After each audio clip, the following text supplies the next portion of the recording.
शुरू करते हैं। सुरेंद्र भाई, ये महाभियोग की क्या तैयारी, इसकी नौबत क्यों आ गई? और प्रेस कॉन्फ्रेंस वो करें तो दिक्कत है, ना करें तो कहते हैं आप बोलते नहीं हो। मानक भाई, एक चीज तो बड़ी अच्छी है, यशवंत भाई वकील बहुत अच्छे ने, वकालत करनी चाहिए थी। अगर ये चुनाव आयोग के कहीं वकील होते तो ज्ञानेश जी को इस तरीके से फंसने नहीं देते, क्योंकि ये किलो में भी तौल लेते हैं, लीटर में भी माप लेते हैं और उनको सबको बता करके कि ये भी सही, ये भी सही। जैसे कहते हैं ना, वो अटल जी ने कहा था, कर्तव्य पथ पे जो भी मिला ये भी सही वो भी सही, हार में न जीत में किंचित रही भयभीत में। यशवंत भाई एक तरफ रहिए। अच्छा, मैं आपको 3-4 चीजें कहता हूं। पहली बात, ज्ञानेश कुमार जी ने एक गुंडे की तरीके से व्यवहार किया है। कल किसी बात का जवाब नहीं दिया। मान लीजिए हमने उनको चोर कहा तो जवाब देना वो कि हमने चोरी नहीं की, हमने लेवल प्लेइंग फील्ड की।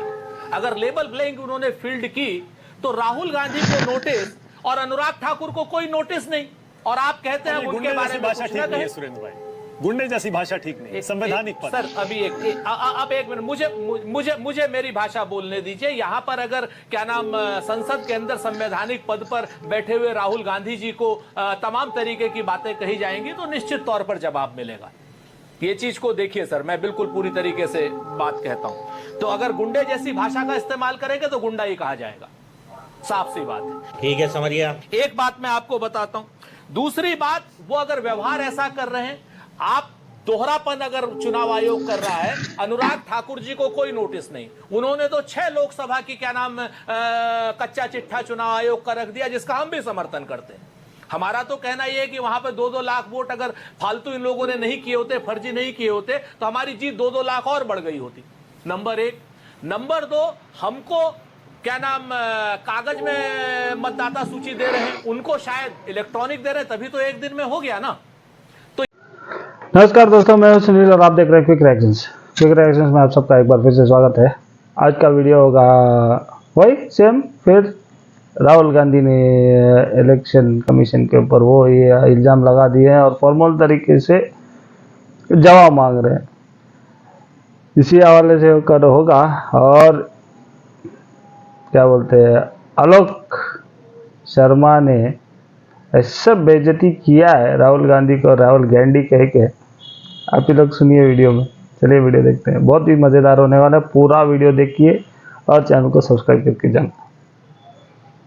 ये जो लेवल, दूसरी बात उन्होंने कहा कि साहब वीडियोग्राफी, मां बहनों की इज्जत। अरे मां बहनों की इज्जत के पीछे क्यों छुप रहे हो ज्ञानेश गुप्ता जी? मां बहन की इज्जत के पीछे क्यों छुप रहे हो? अगर मां बहन की इज्जत की इतनी परवाह तो वीडियोग्राफी का कानून क्यों लेकर के आए थे? वीडियोग्राफी अगर आप कर रहे हैं तो उस वक्त मां बहन की इज्जत नहीं जा रही। जैसे किसी एक अभिनेता ने कहा कि भाई वो मतदान केंद्र था, कोई चेंजिंग रूम तो था नहीं। मतदान केंद्र में तो सब सभ्यता से जाते हैं, उसी की वीडियोग्राफी है। और 45 दिन तक वो वीडियोग्राफी जो होती है वो नैतिक है और 46वें दिन अनैतिक हो जाती है। आप बताइए, इस तरीके के अगर वो जवाब दे रहे हैं, ये बात सच है कि उन्होंने 10 पत्रकारों के सवाल लिए, लेकिन जवाब कितनों का दिया? धमकाने में लगे रहे। 18,000 हलफनामे समाजवादी पार्टी ने दिए, 18,000। तो महाभियोग ला रहे हैं क्या? यशवंत भाई को भी बता आप दूं क्या तो चाहेंगे, महाभियोग आएगा? सुनिए ना, एक मिनट। नहीं देखिए, मेरी हैसियत नहीं है कि मैं महाभियोग लेकर के आऊं। सैयद नासिर हुसैन साहब ने एक बात करी कि हम चुनाव आयुक्त के पास का पीछा आखिरी तक करेंगे। उसमें एक ये भी है, आज की डेट में हमारे मन में कोई ऐसी चर्चा नहीं है, लेकिन ऐसी चर्चा आएगी तो हम आपको बताएंगे जरूर। ज्ञानेश गुप्ता जी की बात मानक गुप्ता को जरूर बताएंगे। इस चीज को जानने सबसे पहले आपको बताएं। मैं आपसे बताऊं कि 18,000 हलफनामे सर, मानक भाई, 18,000, 1-2 नहीं हलफनामे, 18,000 हलफनामे चुनाव आयोग को दिए गए और जिसकी पावती है, इलेक्ट्रॉनिक पावती है, उस पर चुनाव आयोग ने क्या किया? इस पर जवाब दिया क्या ज्ञानेश गुप्ता जी ने? ज्ञानेश गुप्ता जी ने कहा कि 1-2 मतदाता लिस्ट में गड़बड़ हो जाती है। बिल्कुल हो जाती है। 6 लाख में अगर 1,250 वोट आप गड़बड़ कर रहे हैं, यानी 20% वोट गड़बड़ कर रहे हैं, 20%, छोटे मोटे वोट नहीं, 20% वोट गड़बड़ कर रहे हैं, तो आप उसके बाद कह रहे हैं 1-2 वोट हैं। उसके बाद एसआईआर से लगातार एसआईआर के पीछे छुपने की कोशिश कर रही है भाजपा और चुनाव आयोग। जब पहले से यह था कि 1 साल पहले होनी चाहिए, यशवंत भाई भी मानते हैं कि समय गलत है, ठीक है, एसआईआर का हमने विरोध नहीं किया, हमने भी तो यही कहा कि पहले करनी चाहिए। ठीक है अजय आलोक, नंबर एक। ओके अजय और आलोक, नंबर 2 सबसे बड़ी जिसमें सर थोड़ा 5 सेकंड सर, अगर आपको ये करनी थी और पहले दिन हमने कहा कि उन 11 पहचान पत्रों में आप जो है ये अपना आधार कार्ड शामिल कर लीजिए, तो आधार कार्ड क्यों नहीं शामिल किया? और उसके बाद आप कह रहे हैं कि हमारा पीपुल्स रिप्रेजेंटेशन एक्ट कहता है कि साहब वोटर लिस्ट हम इलेक्ट्रॉनिक वाली नहीं दे सकते, पीडीएफ वाली नहीं दे सकते। जब सुप्रीम कोर्ट का आदेश आप बता रहे हो, 3 घंटे बाद वही आप लोड क्यों कर देते हो? तो अपनी तो किसी बात पे रहो ज्ञानेश। ओके अजय आलोक, अजय सुन पा रहे हैं? लोगों के पीछे तो मत छुपो। अजय सुन पा रहे हैं? अब आपकी बारी है। डॉक्टर अजय आलोक, सुरेंद्र राजपूत कह रहे हैं गुंडों जैसी भाषा बोल रहे थे ज्ञानेश कुमार, तो लाएंगे, महाभियोग भी लाएंगे, छोड़ेंगे नहीं। अजय आलोक, आइए देखते हैं, मजा आएगा।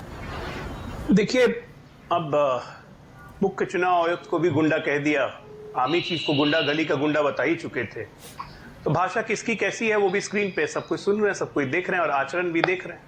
मैं ये फोटो दिखाता हूँ, चुनाव आयोग होता क्या था। 1991 की फोटो है। माननीय सोनिया गांधी जी वोट दे रही हैं, राजीव गांधी बगल में खड़े हैं, राजेश खन्ना बगल में खड़े हैं। ये था हमारा चुनाव आयोग। ये होती थी वोटिंग। आप बोल आइए हमें ज्ञान दे रहे हैं कि चुनाव आयोग कैसा होता है, चुनाव आयोग को क्या करना चाहिए। चुनाव आयोग किस चिड़िया का नाम है इस देश ने पहली बार जाना? टीएन शेषन के नाम से। जब टीएन शेषन ने लालू यादव की बखिया उधेड़ दी, जब बोतल में से जिन निकलना यहां बंद हो गया क्योंकि उस वक्त कांग्रेस को सूट करता था, तो टीएन शेषन बन गए हीरो और देश पहली बार जाना कि चुनाव आयोग होता क्या चीज है। अब बाद में वही टीएन शेषन जाके कांग्रेस के टिकट पे चुनाव लड़ गए। बार बार लिंग दो की बात कर रहे हैं कि मुख्यमंत्री अभी योगेंद्र यादव बोल के गए कि नरेंद्र मोदी उनका नाम लेके बोलते थे। हाँ बोलते थे। क्यों बोलते थे? मुख्यमंत्री ने अपना कैबिनेट डिसॉल्व कर दिया, इलेक्शन की सिफारिश कर दी और चुनाव आयोग इलेक्शन डिफर कर रहा था। किसके कहने पर डिफर कर रहा था? बता दे Congress party. Law and order की गारंटी स्टेट मशीनरी देती है, न कि इलेक्शन कमीशन देता है, क्योंकि चुनाव अनाउंस होने के बाद इलेक्शन कमीशन के हाथ में पूरी लॉ एंड ऑर्डर आ जाती है, सबको पता है। क्यों डिफर कर रहे थे गुजरात का चुनाव? जवाब है जेम्स माइकल लिंगदो के पास नहीं है। आज चुनाव आयोग का मैं प्रवक्ता नहीं हूं यहां पे। एसआईआर एक संवैधानिक प्रक्रिया है, जो संविधान खटाखट लेके घूमते रहते हैं, उनको यह पता होना चाहिए। एसआईआर चुनाव आयोग कभी भी करवा सकता है। मतदाता सूची में अगर धांधली हुई है, गड़बड़ी है, बैंगलोर महाबलीपुरम महाभियोग आया तो क्या करेंगे? सामने ले आए अजय आलोक संसद में। अरे मैं आ रहा हूं, महाभियोग पे भी आ रहा हूं। अगर सूची में गड़बड़ी है तो सूची ठीक कैसे होगी? एसआईआर ही ना करेगा कि कोई और करेगा? राहुल गांधी ठीक कर, गांधी फैमिली ठीक कर देगी? उधार की गांधियों से सब नहीं चलने वाला। बहुत चल लिया उधार के गांधी का सिंड्रोम। जहां तक रही महाभियोग लाने की बात, लाए, बिल्कुल स्वतंत्र है।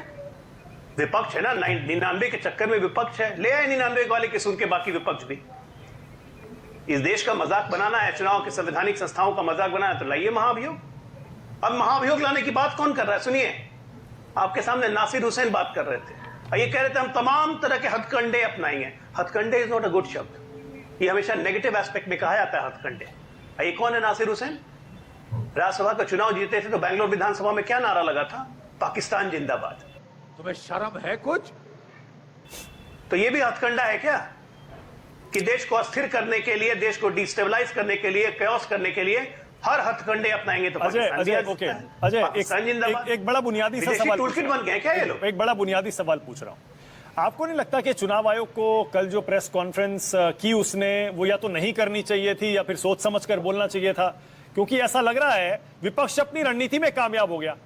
विपक्ष तो ये चाह रहा था कि चुनाव आयोग खेले उसके साथ उलझे, और वही हो गया। राजनीति में घसीट लिया चुनाव आयोग को, वो घिसट आया चुनाव आयोग।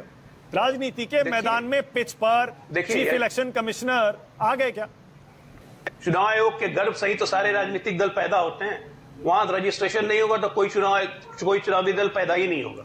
तो चुनाव आयोग तो परफेक्टली 24/7 वो राजनीति के फील्ड में है। और बड़े क्लियरली उन्होंने कहा, ज्ञानेश जी ने, कि ना पक्ष है ना प्रतिपक्ष है, हम सहपक्ष है। मतलब हम भी सबके साथ हैं, हमारे लिए कोई अलग अलग नहीं है।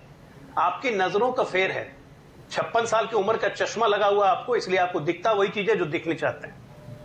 गंभीर बातें किया कीजिए ना, गंभीरता से कोसों दूर चले गए आप लोग। ये बात समझ में नहीं आती, कोसों दूर है गंभीरता से। आपके हिसाब से अब वोट चोरी नहीं करने देंगे। अजय, आपके हिसाब से ईवीएम में गड़बड़ है, आपके हिसाब से प्रेस कॉन्फ्रेंस अच्छी थी? आप एक मिनट सुनिए, सारे सवालों के जवाब मिल गए कल? मानक